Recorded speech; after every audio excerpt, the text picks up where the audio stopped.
Welcome back, folks. Our Political Insider is brought to you by Digital Hearing Systems. For a free consultation and the lowest prices on premium digital hearing instruments, call Digital Hearing. They're on our website, theworldreport.org. Christie's Bridgegate, Governor Cuomo's anti-conservative rant, show why Americans are fed up with all politicians on both sides. Sagging poll numbers and a disastrous health care rollout have Senate Democrats running away from the president and the Hill. 3 more decide to spend more time with their families. I always love that one. That's almost an allegory. I mean, they're all using that. They probably want to get away from the family to just begin as with. much, right? Yeah, exactly. But that sounds, well, you know, I want to go back and have all my kids around me. Because they're all such dedicated family people. Yes, yeah. Exactly. So Democrats running for the Senate are retiring in pretty big numbers, and the ones that aren't retiring are staying as far away from this administration as they can. Yeah. Hagan being the latest one in North Carolina. Well, she was so obvious about it. She said when Obama was going down to North Carolina to make a very important speech, normally the senator or the senators, if there were 2 of the same party, would there be there with him to greet him? Oh, they'd come down Air Force One, hand in Well, hand. she had other appointments. You know, they always have other appointments. They don't say, no, I don't want to be with that guy because it'll cost me my votes, it'll cost me my job. So they say, well, we have other appointments. Listen. How toxic do you think this president is for Senate well, just Democrats in general, congressional, Senate?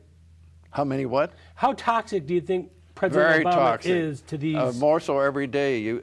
He's down into the high 30s right now as far as approval. If it gets down to 35 or even less than that, and if he makes another blunder and this Benghazi thing really gets impacted on him, anything can happen. And the big thing is the Obamacare. Obamacare is falling apart. Everywhere you look, everybody you talk to, everybody that knows anything about the medical part of our economy is saying this thing isn't going anywhere. There's nothing good coming out of it. And he's being tarred with that brush because he liked the term Obamacare. I think if we had to do it over again, he'd call it affordable care, which is one of the many things that I'm involved with. But now Obamacare will go down just like he will go down with it.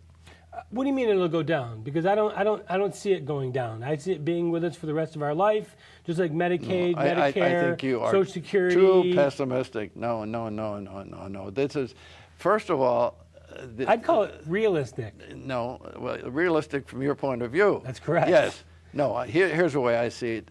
It has not gotten off the ground because unless you believe there will be a single payer program that insurance companies will go out of business and we will be like the worst kind of European countries. I don't believe that's going to happen. I think what will happen is, yes, they'll lie about numbers like what they're saying now. They got 2.5 million or so to sign up, but they haven't paid any premiums. So the point is, I think it's going to, everybody's going to try to digress from it as best they can.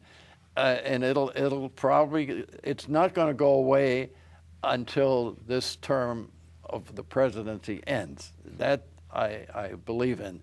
But when you say that's going to be permanent, it depends on what happens in the next election.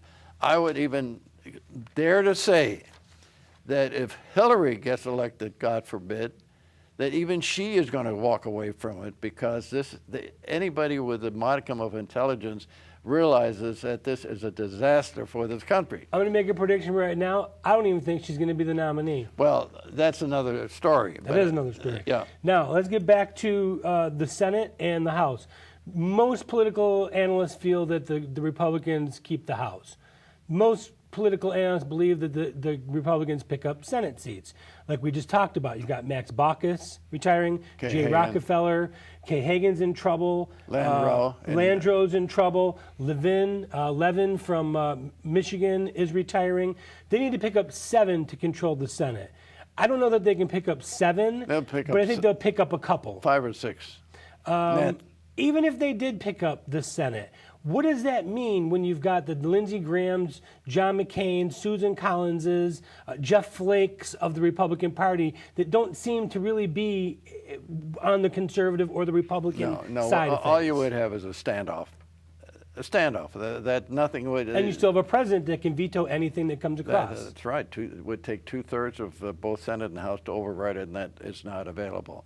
I think we're looking into the future. Let's say that the Republicans get the Senate and they keep the House.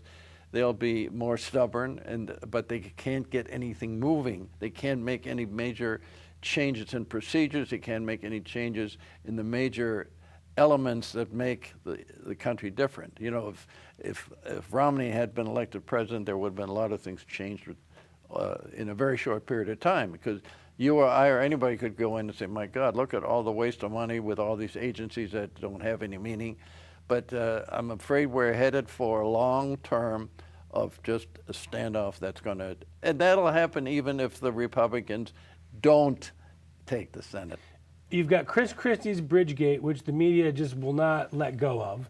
And you've got Andrew Cuomo's recent statements that, to me, are shocking that someone would be that brazen to come out and talk about most of their state. And as we talked about off the air, if you get away from New York City, I grew up in upstate New York. This is not a liberal San Francisco type environment. Most of New York is conservative, or at least to the right of center. Well, you can say that even about California. You get away from San Francisco, Los Angeles, San Diego, and you got people in the center part of the state are pretty much Republican conservative. You think Christie can get away from this? I don't think he can. I think I happen to think that I've never. I may surprise you in saying so. I've never been that excited about Christie. To me, he was always. I'm surprised by that. And I'll tell you, I put it in this context. He was probably the best of a bad lot of possible candidates.